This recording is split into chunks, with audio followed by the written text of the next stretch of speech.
What up, everyone? Today we're gonna deal with one of the most serious topics: thinking global, acting local. What does it even mean? Do we really have an impact on our future? Can we stop climate change? Let's hop into it, because we have this deadline, 2050, when we won't be able to redo what we've caused on purpose. I won't waste your time because we have too much waste on Earth. My name is Patrick. And my name is Joel, And this this is is the Blackout. Blackout. We can kill a life, it's a life for the blackout. Blackout, it's a life for the blackout. Blackout. Thinking global, acting local is definitely a catchy sentence. We read it in the newspapers, see it on the internet written by caps lock, of course, and hear it on TV. But have you ever thought about it? We may stop when we see something like there was a forest fire in Australia, or the Amazon is burning, or 700 million people are starving in Africa. However, we don't consider the importance of this. Instead, we turn to the next page and, read the guide about making America great again. We don't care. We say this is not our duty. We tend to blame influential people instead. So why? Before we make clear this question why, let's see what we've caused.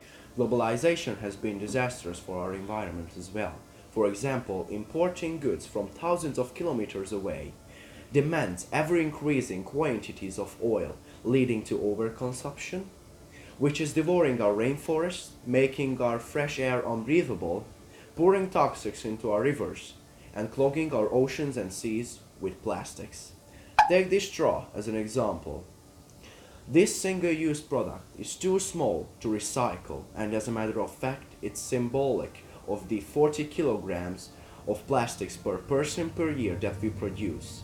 This straw, just like any other things, is useless to have on daily purpose, because we can easily live without these. Then why? Because one of the largest local acts we can do is electing politicians who support global problems. For instance, Swedish people did vote for eliminating all the fossil power plants. And guess what? In 2020, there won't be a single one. Unfortunately, there are countries where people don't have a clear point of view about environmental pollution, in spite of the fact that they are well-developed nations. Take US as an example with 300 million inhabitants. They add up 17% of the world's environmental pollution. Ordinary people aren't the ones we should blame, but their leaders. And their president says things like, So Obama's talking about all of this with the global warming and that, and a lot of it's a hoax. It's a hoax. I mean, it's a money-making industry, okay? It's a hoax. so yes, you can't influence influential people as a unit. But let's see, what are the global and then the local solutions? If every single inhabitant lived environmentally conscious, our next decades would be flourishing, but in this case, the whole world would work as a huge organism, because we believe that borders are just artificial constructions, and one day we might live without them. But to make this organism happen, we should take some steps forward, like decreasing the exhale of our factories, supporting the needy and the countries who has been beaten down by colonization, using renewable energies, and stop overmining, of course. If you do some calculations, you will see how much environmental pollution comes from our comfortable lifestyle. We have to start living environmentally consciously. Let's begin with reducing energy consumption by using smart homes, which aren't just cozy, but AI learns how we live and set itself to the least energy usage. If you can't afford this, then try to use this energy. Turn the lights off when you can. Don't forget to close the fridge and all the basic habits like that. What's more, recycling and reusing waste is not hard at all. Since I was born, we do recycle, and honestly, that's not a waste of time. If you have enough money, you may buy an electric car, but I have a much better idea to you. Don't be a couch potato, use a bicycle or walk. I go to school by bike every day, and honestly, starting cycling was my best decision. Because bicycle balances you and Earth, and it's healthy for both of you. According to the Netherlands Institute for Public Transport, by using bicycles instead of cars, they could detect 2.0 megatons of carbon dioxide in soil per year. As you can see, that's the power of local acts. They have global influence. It's not impossible to do this. So now, let's see an alternative, an economic system that puts environment and our future in the center instead of income. Of course, ordinary people don't have enough abilities to take steps forward for the mentioned alternatives. But right here and right now, we can take a huge step together. Let's go strawless. Of course, it's just a tiny little thing, but it's symbolic, and it puts us on the right path of thinking globally, producing locally, and reducing our global footprint. Sure, you still think it's just a straw, but what if 8 billions of people have the same way of thinking just as you do?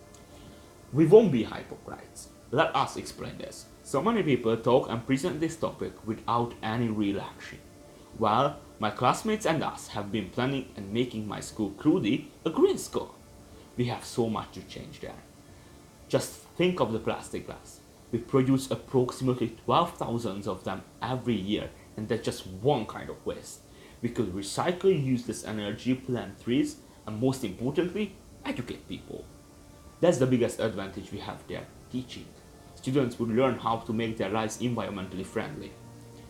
And also, we can send a message to the world which tells, we do care. That's our future. We decide what it will be like, so let us make a decision. We will keep you updated about the Project Green School, so be sure to stay tuned.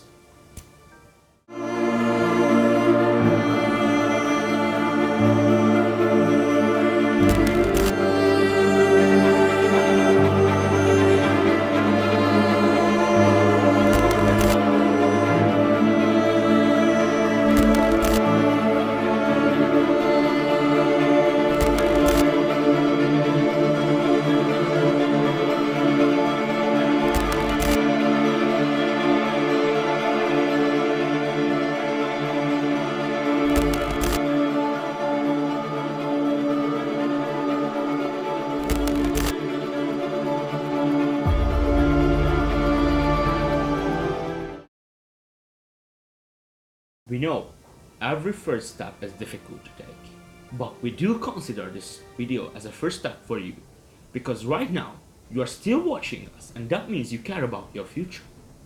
Sure, we really appreciate your time, as we claim if we can reach out just one person, it was worth it to do so. Since When you do one good deed, it creates a ripple effect. One good deed leads to another, and another, and another. we hope you enjoyed this video, guys. If you did, then consider to subscribe or drop us a like. And leave some comments below about what's your opinion on this topic, whether you are an environmentalist, and if you so, what do you do on daily purpose for your environment? Thanks for watching again. See you after the blackout.